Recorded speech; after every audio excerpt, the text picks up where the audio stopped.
तो मेरा मेकअप हो चुका है और मैं राणा से रमेश बन गया हूँ। अभी थोड़ी देर बाद हम शूट पे जाने वाले हैं। सुरेश उस वाली वैरायटी में है और मैं यहाँ हूँ, तो हम दोनों साथ में जाएंगे। बस एक 5 मिनट।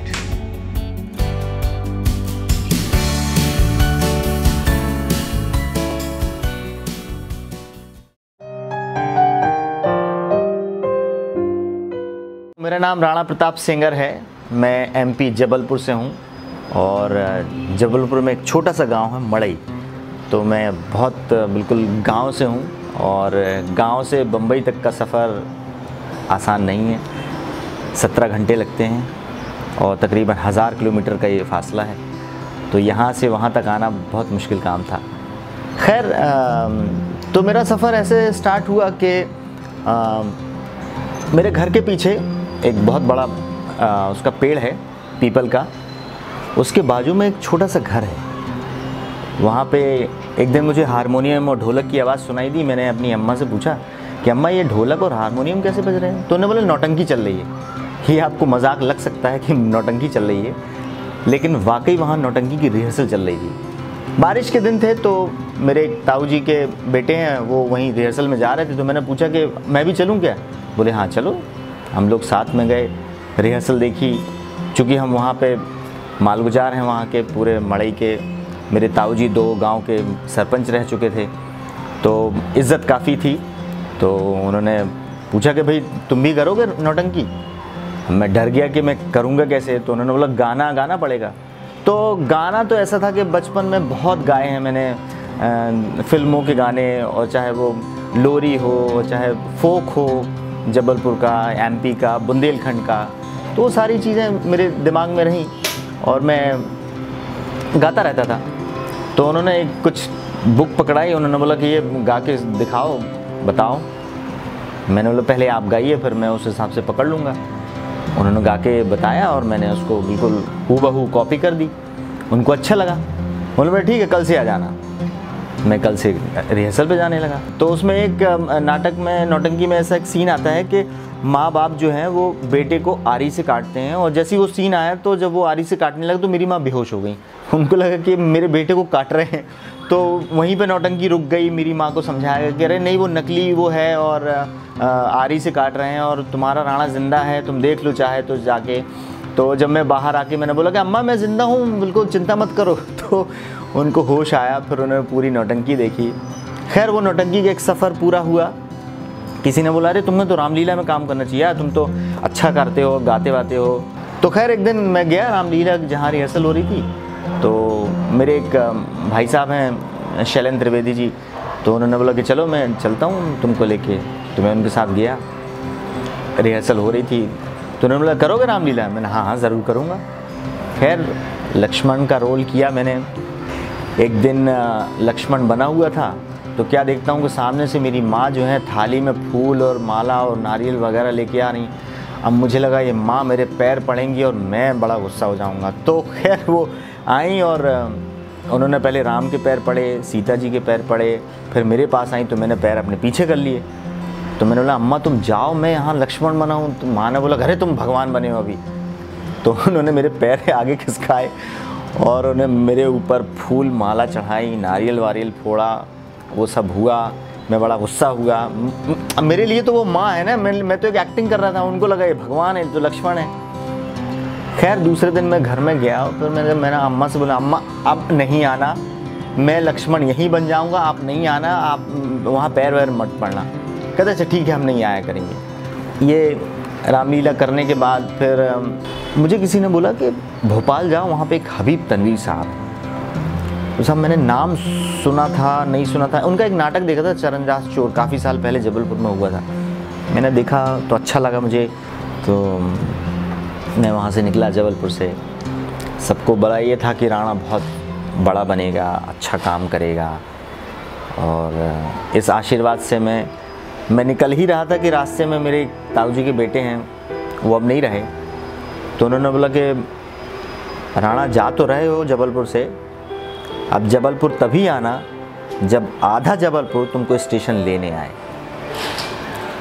ये बात जो आज तक मेरे दिमाग में है और वही बात लेके मैं अपने सफ़र को आगे जारी किया।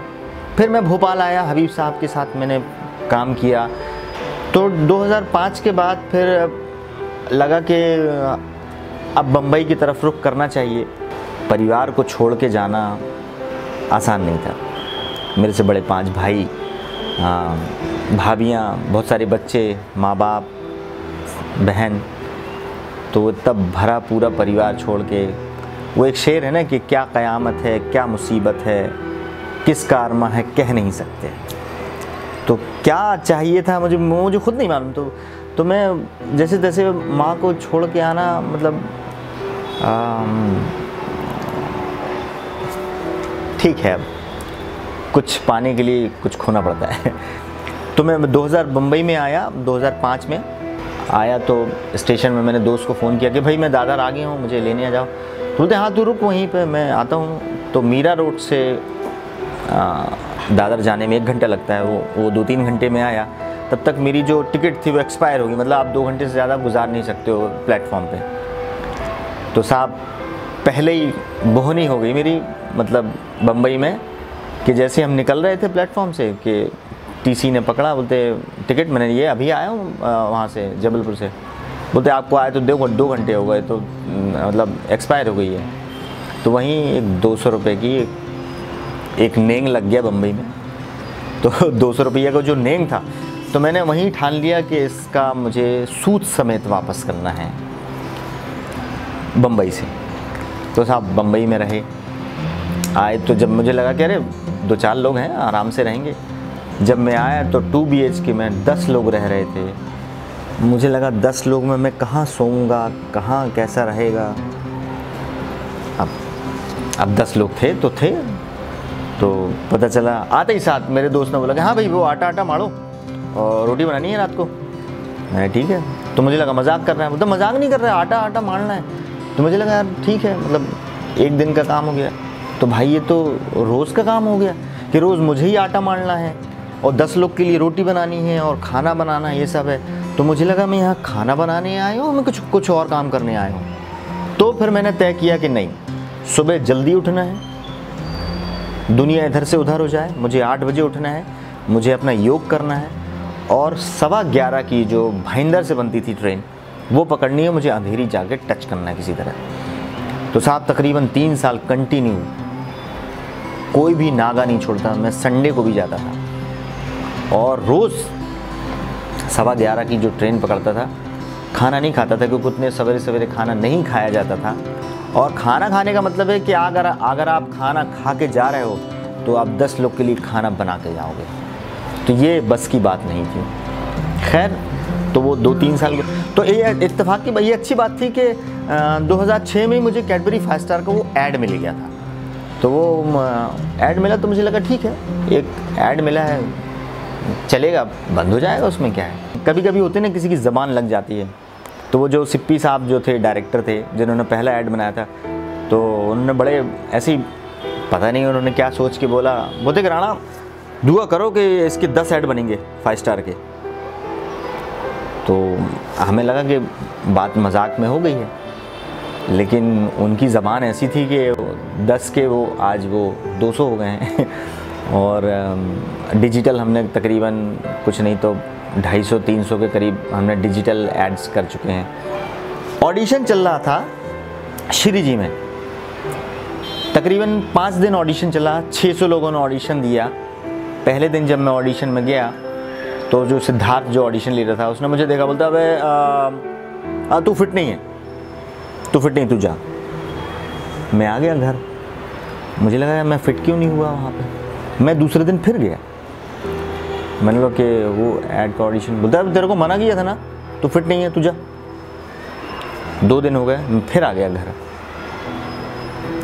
तीसरे दिन मैंने सोचा कि नहीं एक बार और ट्राई करते हैं। तीसरे दिन जब मैं गया तो वो स्पेक्स पहना, वो नज़र वाला चश्मा पहना, तेल लगाया बालों में, थोड़ा सा चंपू बना। और तीसरे दिन जब मैं ऑडिशन देने गया तो वो बोला लगा तू फिट है, तू नॉट फिट है। बोलते तू कल भी आया था ना, मतलब मेरा भाई था वो। बोलता अच्छा ठीक है, हाँ तू फिट है, तू अंदर जा। मुझे अंदर उसने जाने दिया।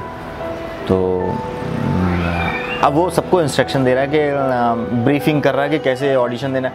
कि सुनो भाई देखो चॉकलेट है, उसको खाना है तो और नीचे से गायब होना है, ऊपर से गायब होना है, ऐसे ऐसे करके उसने बता दिया। तो मैंने काफ़ी साल पहले माइम किया था जब मैं भोपाल में था मनोज नायर जी के साथ। तो उन्होंने काफ़ी चीज़ें मुझे सिखाई थी कि कैसे चॉकलेट खाना है और बहुत सारी चीज़ें। तो माइम में तो चॉकलेट तो थी नहीं, तो उनको चॉकलेट कैसे खोलना है, कैसे खाना है, वो सारी चीज़ें माइम में करना था। तो माइम में थोड़ा बहुत जानता था, तो मैंने माइम किया। तो सिद्धार्थ जो ऑडिशन ले रहा था उसने बोला कि सुन बे, अगर बनता हो तो करना, नहीं तो मेरा टाइम वेस्ट मत करना, समझ में आई ना? मैंने बोला ठीक है। मैंने ऑडिशन दिया। जब ऑडिशन दिया तो सबको अच्छा लगा। अब उसको सबको ये ब्रीफिंग कर रहा है कि जैसे राणा ने किया है ना, सबको वैसे ही करना, समझ में आया? मैं किसी को बताऊंगा नहीं। तो खैर वो ऑडिशन हुआ, 500 लोगों ने ऑडिशन दिया, 4-5 दिन ऑडिशन चला। मैं घर आ गया, मुझे लगा कि हो गया, ऐसे ऑडिशन चलते रहते हैं। एक हफ्ते बाद फ़ोन आया मेरे पास कि वो आप शॉर्टलिस्टेड हो गए। तो मुझे लगा शॉर्टलिस्टेड मतलब आप कंफर्म, खुशी, लेकिन नहीं। शॉर्टलिस्ट का मतलब होता है कि और लोग भी हुए हैं, मतलब अभी ख़त्म नहीं हुई है जंग। तो तकरीबन 10 लोग शॉर्टलिस्टेड हुए, उसमें 3 लोग चाहिए।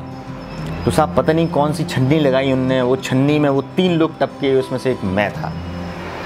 तो मतलब इसमें माँ की दुआ बोलेंगे, भगवान का आशीर्वाद बोलेंगे। तो वो फिर उसमें मैं वो ऑडिशन हुआ, पास हुआ जैसे तैसे।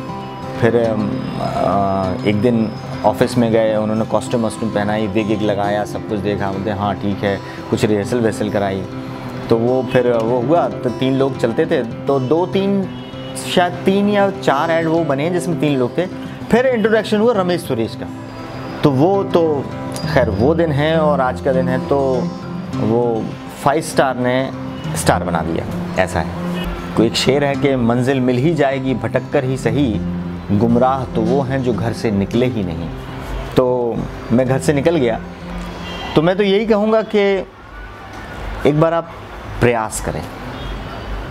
देखिए, मैं फेल हो जाता, मैं अपने शहर लौट जाता, कोई गुमान नहीं था मुझे वो बिल्कुल भी ये नहीं था कि मैं फ़ेल हो गया। लेकिन मैंने प्रयास किया। मैं कम से कम ये मलाल नहीं रह जाएगा कभी ज़िंदगी में कि यार मैं बॉम्बे आके कभी मैंने अपना बेस्ट दिया नहीं। मैं आज जबलपुर अगर लौट भी जाऊंगा और मुझे अगर कुछ बॉम्बे में नहीं भी मिला तो मैं ये कहूँगा कि हाँ मैंने ट्राई किया, लेकिन मैं नहीं कर पाया, कोई बात नहीं। लेकिन कम से कम लाइफ अच्छी होनी चाहिए। और आज मेरे बहुत सारे दोस्त हैं जिनको कुछ अच्छा मिला है, कुछ नहीं मिला है, लेकिन कम से कम मैं कुछ लेके तो जा रहा हूँ। कम से कम अपने बच्चों को, आने वाली पीढ़ी को ये तो बताऊँगा कि वो 5 स्टार का जो ऐड आता तो मैंने किया है।